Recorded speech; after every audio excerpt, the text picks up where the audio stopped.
Hey, what's going on, Carrington? Hey, Kyle. Nothing. What's that? What are you listening to? Only listen to the greatest indie gaming podcast of all time, Real Dudes Podcast. Hold on. Real Dudes Podcast? Yeah, you heard me right. Real Dudes Podcast, the greatest place to find indie reviews, interviews with developers, composers, journalists, and so much more. What? Oh, hold on. Where can I listen to Real Dudes Podcast? They have a website at realdudespodcast.com or even your favorite podcasting apps such as iTunes, Spotify, Google Play, Podbean, and much more. Okay. Well, now that I know about Real Dudes Podcast, I am canceling all of my plans. I'm skipping work, and I'm going to just go and listen to them. Dude, that's what I did. Real Dudes Podcast, the greatest indie gaming podcast of all time.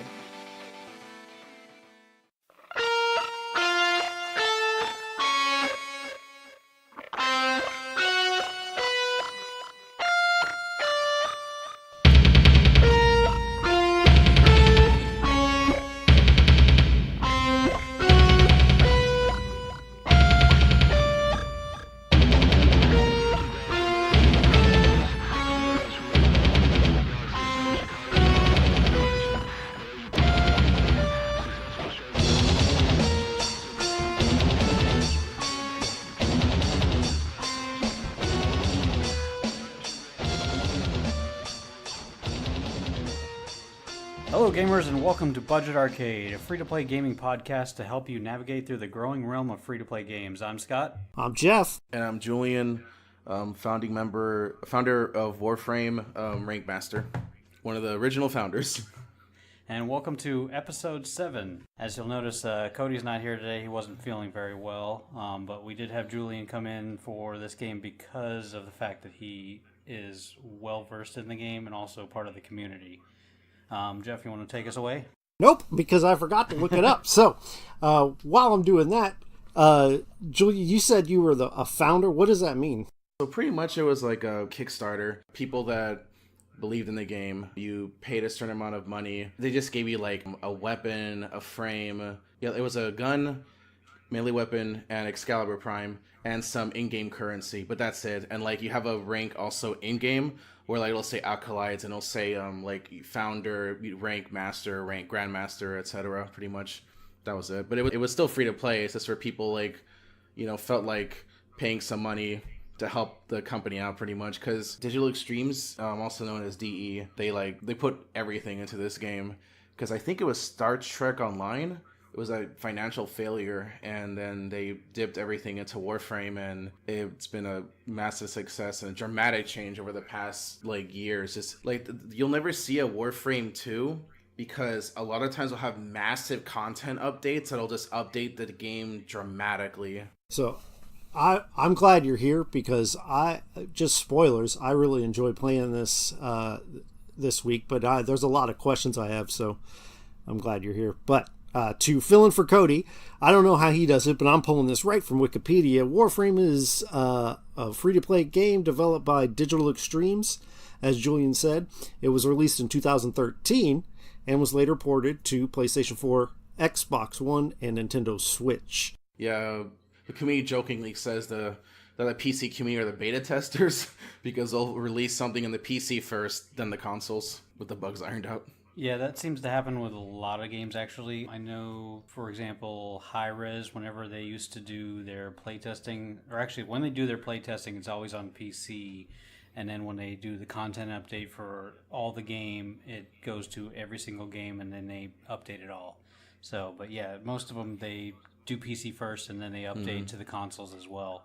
Yep. So let's talk a little bit about the gameplay here. This game, when you first pull it up, it's kind of like a third-person shooter in a way, but that's just the normal gameplay of it. There's so many other levels of gameplay in this that it's really quite interesting how it is. You got like your third-person shooter part of it, but then you also have like a leveling system like an RPG where you can level your characters, you can add different items to the characters and level those items on top of it. And then you also have a crafting aspect of the game as well. So it's almost like, an RPG, third-person shooter, as well as like a Minecraft or, some other game that you do crafting in. It's quite interesting. And something to be noted about this game, the user interface or the UI is you standing in your ship, walking around to the different menu items to be able to access to them. There is a quick access option. Julian was telling me about it when we were at work talking about the game, but he's on PC, and I wasn't sure if there was one on Xbox, but as I was playing tonight, I looked it up, and there is a quick access as well on there. Yeah. So for me, just on its own, this game as a third-person action game is really fun. Like, to do like action and mix with RPG elements, usually the action suffers. So I think of like a Mass Effect, specifically Mass Effect 1, where it was an action RPG, but the action was kind of secondary to the RPG elements, so it didn't quite have the tight controls.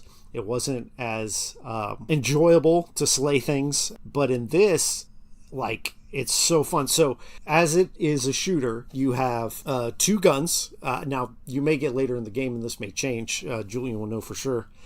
But you get a primary weapon, a handgun, and this is just like, there's so much of this game I didn't really get that deep into it yet. So feel free to jump in, Julian, if I'm missing something or saying something wrong. But you get a primary gun, a pistol, and then like a melee weapon. So my character was basically Genji from Overwatch, except if Genji had 2 guns. So I had a sword and my 2 guns, and then you have like an active ability where you'd sprint in and kind of slice up a couple of the enemies. There's like stealth kills, and just the moment-to-moment action of fighting mobs and cutting them in half or shooting them from a distance and watching the numbers fly off. It's just really fun to play, even if it didn't have the RPG elements and all those things that get really, really addictive. Just as on a pure action game, it's really good.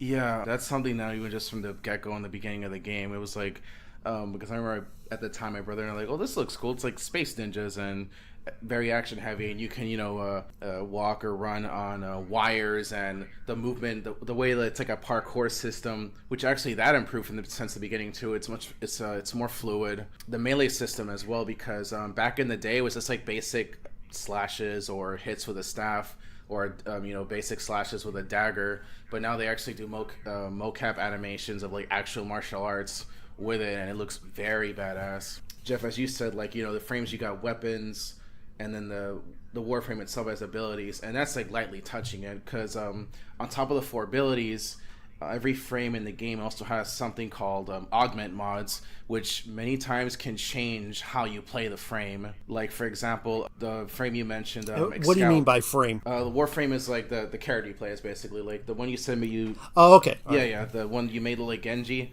or basically was Genji. That Warframe is Excalibur. For example, one augment he has is it's called Chromatic Blade, and based on how you change your energy color, it's gonna change the element type of his ultimate ability, which is his energy sword. And then there's one of the starting characters is Volt. So his basic abilities are he shoots a lightning bolt, he increases speed, melee attack speed, running speed, and reload speed for the entire team. A shield, which is his 3rd ability, and his ultimate is a AoE electric burst attack. So one of his augments is that when you cast your speed, you will emit an AoE electric field that when you walk past enemies, it'll basically do like crowd control CC. So they'll put their hands in the air and they'll be electrified. But see, what I love a lot about the game is the customization for the builds. Like, you have the basic attacks, and it's power, strength, range, efficiency. So the way I made, for example, like you can, for example, Volt, the electric one, you can increase his range and power strength, where his ultimate will have even more range. Same with his other abilities. Now, the way I built mine is extremely low range, but the power strength, because the base stats is 100% across the board, but mine's has 337% power strength extremely low range. But the way I built him, I basically got the idea from the Flash. So I gave the augment shocking speed, where he has an AoE field of electricity, but he runs so fast that when I run past the enemies, they'll be crowd controlled, and I can kill them with a melee weapon. And I built my melee weapon to be very strong to be able to do this, basically. So that's an example. Like, it's this mass customization. There's just a lot to this game. Yeah, and there's little things that we found out while playing, but one of the things I like, they even have like a max pain thing where, like, if you double jump and then hold the left trigger to kind of aim down sights, you slowly glide across the stage, and you can shoot things. Like, it's so fun. Like I haven't gotten much into the RPG elements of it yet, because it's, to me as a beginner, is a little overwhelming. Like, I picked up the mods and they tell you what they do, but there's like small grid that you put them in and kind of power yourself up, but I hadn't fully got my brain around it.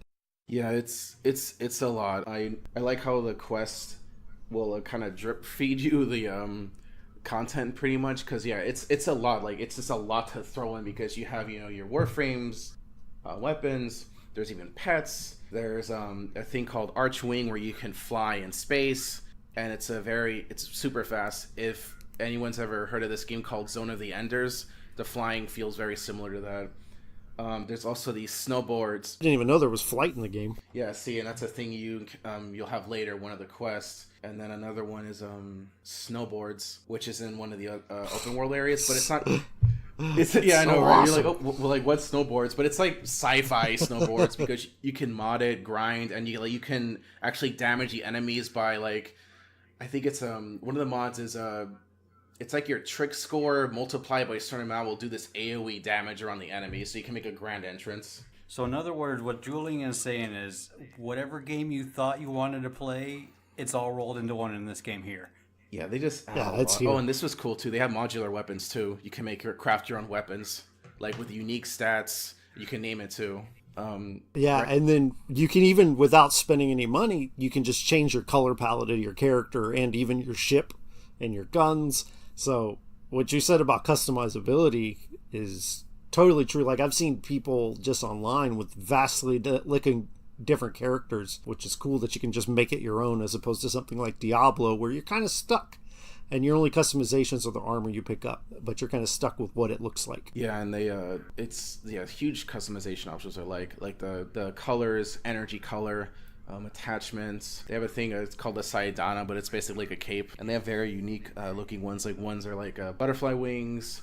One looks like a jetpack. One's like a classic Superman cape. Massive options, and the weapons you can color differently as well. And some of the weapons have different skins that'll make it look like almost like a metallic finish, which is pretty cool too. So I got one more question.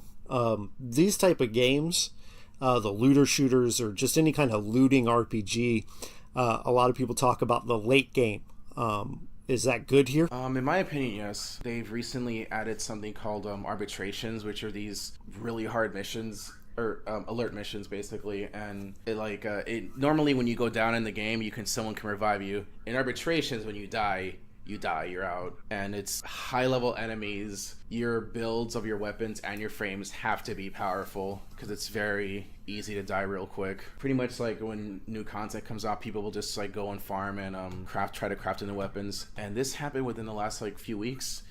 They replaced the old, they had a tactical alert system where it would be a random alert. You get some kind of reward, like a rare mod or a certain rare resource. So they replaced that with this new alert system where you have dailies and weeklies, and you get a certain amount of points, and then you go up a rank, and you'll get this currency that you can use to purchase said skins or rare resources. And with this new new alert system, they have a character called the Wolf of Saturn 6 that's really tanky and pretty strong. Like, I have high-end builds, and he still takes forever to kill. He takes a minute. Like, a lot of people, the community says he feels like a boss battle, and it's kind of nice.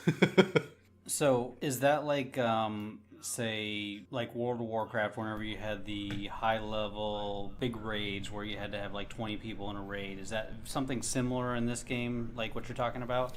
No, because the alerts are just like super difficult. And the wolf, that's another thing in this game. A lot of times you kill a boss, you'll get, quote, a mark, and then there's different, you'll be basically marked for assassination, and then randomly during a mission, this character called Stalker will appear, and like in a very like dramatic way too, like the lights will flicker and it'll make like this like flickering noise, and then you'll see his dialogue pop up on front of your screen, like on the corner of your screen, and he'll say, oh, you have to pay for your sins, and he shows up and you fight him. It's very like scary when you first start the game, not so much afterward, because then he's not difficult to defeat. However, the wolf is like that. He appears like that, and he's extremely challenging. It's very random. But the end game is, like I said, arbitrations. That's definitely challenging. They used to have raids, but they got rid of it. I don't remember the reason why, but they are going to plan to revisit it later. So when I was playing the other day, I dropped down on one of the missions, and I actually dropped down with other people. And so what is the max amount of people that you can play with at a given time in this game? It's 4 people, unless the game bugs, and then it's 5 people, which is a funny bug that's happened a couple times to me. And I was like, sweet, one more person. That's awesome. Okay, so the battling aside, let's talk a little bit about the actual modding and the creating of weapons and all that within the gameplay. So in the marketplace, you can choose to buy stuff with the in-game currency plot, or a lot of times it's credits, and you buy the blueprint. And then when you buy the blueprint, you go to your foundry, which is located in the ship, and then it'll tell you what resources are needed to get to help to craft said weapon. And then when you go to the planets, you select the planet on the bottom right, it'll tell you resources a planet has, and then you can basically do any mission type, and the enemies will drop said resources, and you can get the components that way. Now, there are certain ways to make it more efficient. Like, that's how I tend to play. I tend to really make everything as efficient as possible, because then if you're gonna, people jokingly call it that war farm, because it's a farming, loot shooter game. I do love it, though. It's fun. But if I'm gonna farm for something, I'll try to be as like efficient as possible. Like, there's a frame that there's a damage type called slash. So you literally cut the enemy to pieces. And then with him, he has this ability called Desecrate, where each individual piece will be a reroll on the loot table, so you can get resources with him very fast. So people were typically, like, on a farming run, are going to run Necros, which is the frame I just discussed. Another one called Hydroid, that he's a water frame. And his ultimate, there's an augment you can give him where enemies hit by the tentacles have a 100% chance to drop additional loot. That's an example. All right, well, we're going to take a break real quick. Hi, I'm Tessa. And I'm Elliot. And this is Tessa and Elliot Argue. Do you like weird headlines? Guy on Ambien accidentally proposes to girlfriend, wakes up and doesn't remember any of it. Florida gun owners plan to shoot at Hurricane Irma. Plane forced to turn back after mother forgets newborn at airport. If any of this caught your attention, you can find us at TessaElliottArgue.com. We come out every Sunday morning. Check us out.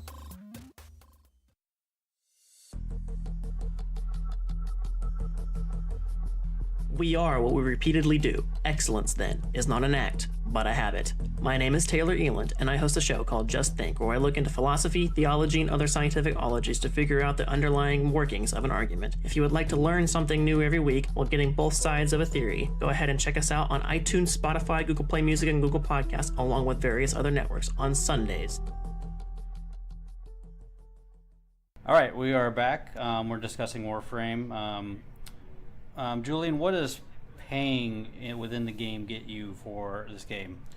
So paying in this game, all it does is gives you swag, pretty much. Like, they have a thing called Prime Access, where you can get the Prime frame and some Prime weapons immediately, but you can farm. Now, the Prime accessories, those you do have to pay with plat, but it's just swag. Gives you no in-game advantage. And the other thing you pay for is pay to save time. That's it. Like, I work a lot, so I am a whale in this game. I'll admit it. I have farm a few times, but a lot of times I was like, oh, new thing, buy it, but it's all farmable. All you do is you save time. That's it. And even when you buy it, you still have to level it. Yeah. Like, a person can just start in this game, right, and say they drop, I don't know, $1,000. Yeah, you have all the weapons, but that's it. The weapons are going to be a very, very base damage. The mods, that's what's going to make the weapon stronger. So, I mean, I had a friend of mine, because he had it on on the Xbox. He made another account for the PC to play my brother and I, and he was like mastery rank 8, but his weapons were extremely powerful because I help him to make his mods stronger, so its builds are stronger than people I've seen with mastery rank 26 or 27, because he built his weapons very powerfully, and that had nothing to do with, you know, the type of weapon he bought. It has to do with the mods, which you have to farm. Or you can trade that for the in-game currency, because there is a trading system within the game where people will trade mods or the prime weapons and stuff for the in-game currency plats, but it's like not an expensive cost unless it's something insanely rare. Like there's mods that appear events once a year, like those mods will be expensive, but I mean they're gonna appear again like just later in the year. It's a once a year event they have, for example, and then, you know, as the later from time passes from that initial event, the plat cost is gonna be higher, but that makes sense. But it's not like an essential mod you need. I mean, you can make certain builds better, but even with just the base mods you farm in the game, you can make extremely powerful builds for your frames, weapons, and melee weapons. Pretty much, yeah, that's what you pay for. Like I said, you can use the platinum to trade for mods, but most people don't do that. Like, they'll just farm it because it's like kind of a waste of plat. You can just get the mod. How much does platinum cost to purchase it? They have different amounts, so it's like I think it's 5, 10, 25. I just know the top is like $200, then it's $100, then it's $50 and $25, and then $10 and $5, I think. But however, every day you log in, you have a chance to get a 20% discount, 50% discount, or 75% discount. That's the only time I buy plat, or when I'm going to do Prime Access. That's just me, though. So one of the things I really respect a lot about Digital Extremes for Warframe is they really designed the game that when you're using the plat, it's literally just to cut time. The whole idea of the game, you know, is to farm for different items, to craft different weapons. They had a thing, it had an option in the marketplace where there's a thing called Kubros, which is basically a space dog. In the marketplace, they had that you can get a random fur pattern. It was a random fur pattern and random color. That was it. It was basically a slot machine. So the in-game cost was 67 cents, but a player used it 200 times. So Digital Extremes noticed this. Mind you, this could have made them a lot more money, but they got rid of the option on the marketplace because it destroyed the whole spirit of Warframe, which is, you know, to farm for items basically. Because this was just to get a random fur pattern and color, which they didn't like. And the community really respected that, and I respected that too as a company. I mean, they had an option to make a lot of money, but they got rid of it because it just destroyed the whole spirit of the game. Because a lot of people will say, oh, Warframe is free to play done right, because that's what they do, you know. And they have a lot of community involvement too. Like, there is a meme that appeared, I think it was 4chan on the video game subboard, where there is a Grenier enemy that was with the players in the exit. They're like, oh, I want to take this little guy home. And they drew like a funny artwork with him, and they actually made him into a character that he's in one of the quests in the game, and his name is Clem. And there was another time they did this where there's an enemy type called Corpus, and his Corpus crewman. He fought this infested enemy called Forid that's pretty strong, and the Corpus crewman won. So people just started calling this guy John Prodman and started making up this ridiculous exaggerations, pretty much like Warframe Chuck Norris. So then they added this guy in one of the levels in Warframe where it's pretty rough. Like, you have to play this map for like, I think it's like an hour. Like, he takes a long time to appear, and he rarely appears, and then he's very difficult as well. You need like a exact team setup to help fight him, and then you beat him, you get this in-game poster that you can decorate your ship with. I forgot to mention that too. You can decorate your ship. That's like laid. Yeah, I saw that whenever I was walking around the ship and, you know, trying to customize my character and all that, it had the ability to add decorations to my ship. I'm like, what is this? So, but obviously, since I just started the game, I didn't have any decorations yet, so I was like, okay, this is weird. I don't even know what this is, but now that you explain that, I'm just like, oh, okay, I can swag out my ship, the inside of my ship as well as the outside of my ship, my character, my weapons, you know, it's just complete swag party. Yeah, right. Yeah, guys, you can do some crazy decorations. Like So you can add The Sims to the minutia of games that make up Warframe. Yes. There was someone else on my ship, and awesome. I put him in a pool and pulled the ladder up. He died. So let's talk about the replayability of this game, because it sounds to me like there is just so much into this game that you can do and replay it over and over again, not only because of the farming aspect, but just all the different missions. I noticed, so whenever you're picking your missions, it's based in our solar system here, and I believe just correct me if I'm wrong, Julian, but were you able to go to every single planet in our solar system within the game? Yes. I mean, you have to unlock. You have to basically. The first thing you do, ideally you should do when you start the game, is basically start completing the missions, because then you can slowly go through all the planets in our solar system, and they add additional areas that are not in our solar system. But yeah, because every node will connect. You do the missions and the planets, and then you'll go to a segment. It'll be Earth segment or Jupiter, and then you do this little mini mission where you fight this it's almost pretty much a boss battle, and then you fight this it's just gonna be another frame with certain weapons pretty much, but it's one of the base frames, and then you go and move on to the next planet. Junction, that's what it is. Sorry. Yeah, I remember now. Earth Junction, Jupiter Junction. And these junctions are also essentials because you can get additional segments to your ship, which is, you'll have access to other things in your ship. Now you can have this thing called Void Relics, that's how you get the prime weapons and the prime frames. So you do this by doing a junction, and you can also just get blueprints and I think quests as well. So you actually it's encouraged that you do the different missions on the planets and then do the junctions and just try to complete the entire solar system. Yeah, and you also told me that there was the ability to craft these items that would give your ship different abilities as well, and it could help you within your missions. Oh yes. So do you have their base ship, which you'll see that in every Warframe poster, that base ship, that's a Lisette. There's a Mantis, and there's two other ones. So what this is you can get the ship pretty much, and what it'll change what is it? You know how you're loading in, it shows your ship flying with your other squad mates. So that'll be different, obviously. And on top of that, there is a gear item you can equip where you summon your ship to do something, and depending on what the ship is, it'll change what the ability is. The base ship you start with, it'll reset the alarms in the map, and I think the cooldown is 10 minutes. So it's just a little minor thing to help, pretty much. The other one is a carpet bomb. The other one is a rapid gunfire, and the other one is it drops a medical pod to help heal. Speaking of healing, when we were playing, I was getting my butt kicked, but is there a way to heal your frame, not just your shields but your actual frame? Oh, the health, because it's two. So for those that are listening and don't know, the health is two-tiered. It's almost like Halo 1, where you have this rechargeable shield, and then you have this HP that does not regenerate. Yeah, exactly. You have to get these drops, health orbs, and then of course there's energy orbs, which is for your Warframe abilities. There are, though, a lot of frames that can heal, quite a few, and or they increase the chance to drop health orbs, so it's another way of support, pretty much. There's main support frames are Trinity, Harrow, Oberon, new one they released recently, Hildren. She's support in a way that she can cleanse status effects, and she gives you massive overshields, which is pretty fun. We have pretty much just health pickups. There's certain mods too, there's a mod for your melee weapon called Life Strike, where you hit an enemy and then you gain health back. So when you have your profile and you have your frame, you can make different frames within your profile, is that correct?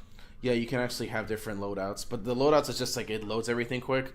I own all the frames, but I have loadouts where it's this weapon, this frame, it's at this it's gonna be a sub loadout, pretty much, because when you select your frame, for example, and you go to the upgrade tab, you'll have loadout A, B, and C, and you can actually name those tabs too. So you can say hunting build, if you're trying to find items and something, so you have massive loot radar, and the first one can be DPS build, the other one's I use this one for elite onslaught sanctuary. That's actually another endgame thing, just remember that right now.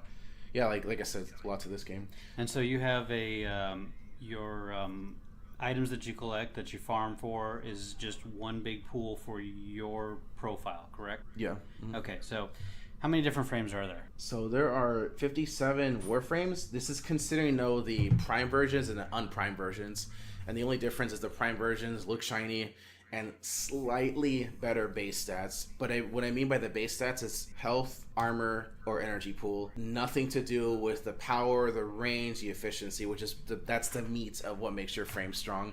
I can have a base frame, but if my mods are strong, it's gonna be better. But if I have the same mod loadouts in a base frame and a prime frame will be better because it's tend to have higher energy pools, which is nice. But it's absolutely not necessary. Okay, so for the standard free-to-play player, how many frames are available? Standard free to play, same amount, because you can craft all the prime frames. Okay, so you can craft them. Yeah, Okay, exactly. so The prime access will just have you will have it immediately, like in the marketplace, but you can craft all of them. Now they'll vault, kind of like how Disney vaults their stuff. Warframe will vault certain prime frames, but they always re-release it. They always do. Like the ones they recently unvaulted were Frost Prime and Ember Prime, and it's kind of nice because say you didn't do the prime access back in the day, you can actually choose if you want choose to buy and get the prime accessories, which is just a swag. But when they unvault it, there are relics that will unlock them. Okay, so there's 57 primes currently. I know as we're recording this, we're recording on Thursday, the 4th of April. The company who makes the game is actually about to release, or they're about to announce another frame that's going to be released. So that's going to make 58 different frames that you can play as. Yeah. So just the replayability of each frame, customizing each frame, farming all items to be able to customize those frames is just immense compared to any other game that you would be, playing. Yeah, it's huge because like it's not just the weapons; the frames play so differently. Like for example, Titania is like a butterfly frame. It's like the Wasp for Marvel. She will shrink. It's gonna feel like you're playing Archwing mode where you can fly, and you see everyone. It's kind of cool because just visually you'll see everyone bigger. But when she's that tiny, she's mega powerful and insanely fast. She feels like you're playing the Wasp. When you're playing as Rhino, if you build him, he can up power strength, and he's a tank. So you feel like you're playing the Hulk. Like his ultimate is he slams his foot on the ground. All the enemies are like in the air, and it's like slow motion. They're slowly falling. And then the character I played as Volt, which I mentioned earlier, I made him like the Flash. Like it's a melee build. He's very fragile, but this is the thing they added to later. Like in like most a lot of like third person shooters, like the the AI just basically aimbots, it just automatically aims. The way they made this, they hit this an update like I don't know how long ago, but the faster you move, the less like the enemies can't hit you because you're moving too quick. So that's how I play that character. I have that same character that I'm like fashion frame. That's another like in-game slang they say where you design your character visually to look a certain way. So I made mine's like another one like Thor, same character, but I made him cast mass electricity, and he has a hammer that he can throw. So, it's the same frame, but I'm playing him differently because of how I build him differently. Well, and you mentioned like supports and stuff, and Scott and I played a bit this afternoon, and I'm an Overwatch guy, and Lucio's my main. And so anytime I get to like heal the team and stuff, so I definitely want to go back in. Of the games I think we've played on the podcast, this is the one where I'm most like, oh yeah, this fits me. So I'm looking forward to checking out snowboarding and all that stuff. What's really cool too is like this one of the like this frame is pure support Trinity. Like you can build her to be super support. Like honestly, like her ultimate heals shields and health back to max, and can give a certain like armor to the team based on the power strength. But that's just her. You can make your weapons mega powerful, and if you build them right, you can still do more damage to some of the DPS frames on your team depending on how they built it. That's what's cool. Like it's very flexible. And there's like a very mathematical formula that you were telling me about for building some of your frames. Yeah, correct? that's another thing I love about this game. A lot of times in a game when you reach quote like end game, the power kind of you get diminishing returns. Not this game. Like if you can math it, you can do it. And I love that. Like, for example, just for consistency, I'll use the same one Volt. Like, okay, there's certain mods that can proc. So my Volt base power string is 337. When you proc certain mods, it goes up to 442, which is insane. And say I have another frame. His name is Nidus. He's a tank support frame, and the way he works is that like when he links himself to an ally, he increases the power strength. That's another plus 170%. Then there's another frame, Equinox. He can increase your power strength by 60%. So that's already almost 200% additional power strength to my 442. So now my speed is going to be insane, and like it'll make the reload speed faster for the team and the melee speed faster for the team as well. and say I was a caster volt, the one I based off Thor, where it's massive burst damage, it'll just do insane damage because now his power strength is that high and I have that much range, and now I can just like pretty much map wipe. So what you're saying is there's not that much replayability. That's exactly what I'm saying. It's phenomenal because you can have team setups where you all complement each other or increase your power strength to insane amounts.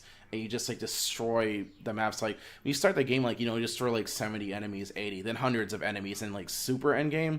Like even if you're fighting level 60 enemies, you can kill thousands of enemies. Yeah, I think Jeff and I played a mission that was we had to what was it? We had to protect some Warframe pod, and there was waves of enemies coming at us. And I know, Jeff, you had, like 200 kills, and I had like 100 and something kills? Yeah, because I played more of the aggressive style. I was up in their faces.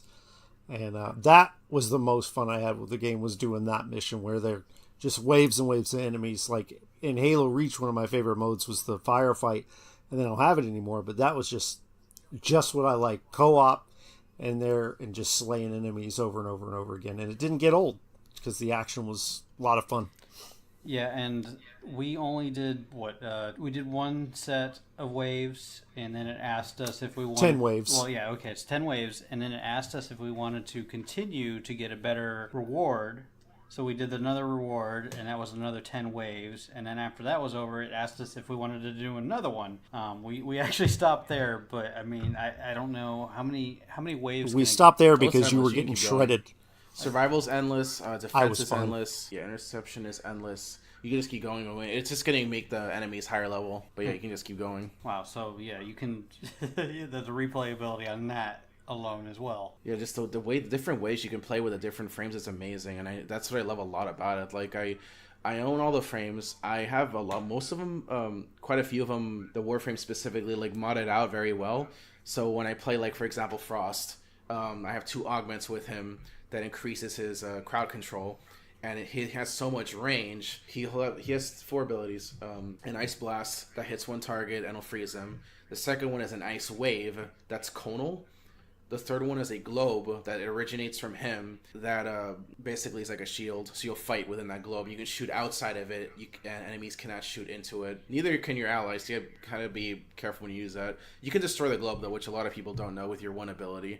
And then his ultimate is Avalanche, where he freezes all the enemies and also does damage as well. So my build with him is I maximize the range and have 2 augments that when I do Ice Wave, it'll make the floor icy for 12 seconds, and the enemies move insanely slow. Plus my ultimate, I can also just freeze them on the spot as well. That's him, and it's very slow, calm, mellow way of playing. And then I got Speed Volt, where I can run around super fast, killing everything with a melee weapon. Rhino, a tank, if you like the Hulk. Like, it's Saren, the poison one. My friend jokingly called her Thanos Prime, because with her ultimate, and you make your energy color gray, it literally looks like the disintegrate to ash. And she's one of the top, I think she currently is the top DPS frame, but it's because it's mass AoE DPS with her abilities. But I mean, there's still a bunch of frames that can do good DPS. And so the game is PvE, correct? There's no PvP? There is PvP. It's like your standard PvP modes, like, I think Free For All, Team Annihilation, Kappa Points, and another one which is called Lunaro, which is, I never played it, but I did like look up, I do know a little bit about it, look up into it. It's like you have this ball and you have to throw into a goal. So it kind of reminds me of, like Blitzball for Final Fantasy X, as an example. It's not like Blitzball, but, just saying, like, they have like a sport within the game. Yeah, we played Brawlhalla last week, and that was our favorite thing, was playing soccer. So now, so it might be your thing. It really was. How much, like, I've never really played Destiny or games of this nature. How much of what you grind out and build your character goes into PvP? Because to me, on paper, it would seem like someone like you who spent countless hours playing, I jump in with my level 8 or whatever, you're just going to steamroll me. Or how does that work? That's what's good. When you do PvP, there's only PvP mods. That's it. So you have to, if I want to, so like me who's never done PvP, if you jump into PvP and same with that, we're going to be at the same playing field, because I don't have any PvP mods. to, for my weapons or my frames. No, I won't have an advantage. You have to, the PvP mods you have to earn by playing PvP. So somebody who's been playing PvP for a while will have a little bit of an advantage over you, but not a whole lot. Yeah, and they try to do a lot of balance of it. Like they change the way the abilities work in PvP, because if certain frames could have their full power from PvE to PvP, as Jeff was saying, like you would be demolished. Like Sarah would win always because she just do her ultimate, you're dead. Well, Jeff, what do you think about your seal for this game? This is my favorite game we played. I had so much fun. I was really surprised. Like, I knew about Warframe and I've seen some videos, even when it released on Switch, I was like, oh, that does look kind of good, but I just never got around to playing it. And it's insanely fun to play. I'm going to be going back to it, where a lot of the games we played before I probably won't touch again. So this is a big thumbs up for me. Very nice. And if you were disappointed with Anthem, go to this. Yeah, I've heard a lot of people say that. Yeah, like there's been a lot of negativity around Anthem, but this is a great game, and there's no reason not to try it. I just dropping in real quick. My username, I play on the PC. My username in Warframe is Eternal_Primus. One of the best things about this game I love is very friendly community. Very rarely you encounter toxic players, and players are good to each other, try to help with information, and in my case, someone requests something. If I see something on someone's wish list, I'll typically gift them to them. And you see that a lot of the community. It's really cool. That's good to hear. Mm-hmm. Well, this definitely gets... Scott, what do you feel about this game? It definitely gets my seal of approval. It was definitely fun. It was just... I honestly, I was blown away by the UI that I was like, do I even need to play this? This is freaking awesome, just walking around the ship and doing stuff on there. And I didn't even know what the hell I was doing. But yeah, the gameplay of it was really nice. It's very fluid. I was playing, as the starting frame, but I had a bow and arrow, and I was just sniping guys left and right, and it was just so satisfying to do that. I was just hitting headshot after headshot. And the nice thing about it was every kill I got, as long as the alarm wasn't going off, I was getting stealth kills on top of it. So it was just like, yeah, I'm just a stealth sniping archer. What then? Yeah, that was, and we were both playing the same class, and we were playing very differently, which was really cool. Yeah, Jeff was running around like a major idiot, hitting people left and right. I'm like trying to snipe people and be like all quiet about it. He's like, all alarms are going off. I will point out, I never got close to dying when we were dealing with those waves of enemies, but you several times were like, help! Someone help me!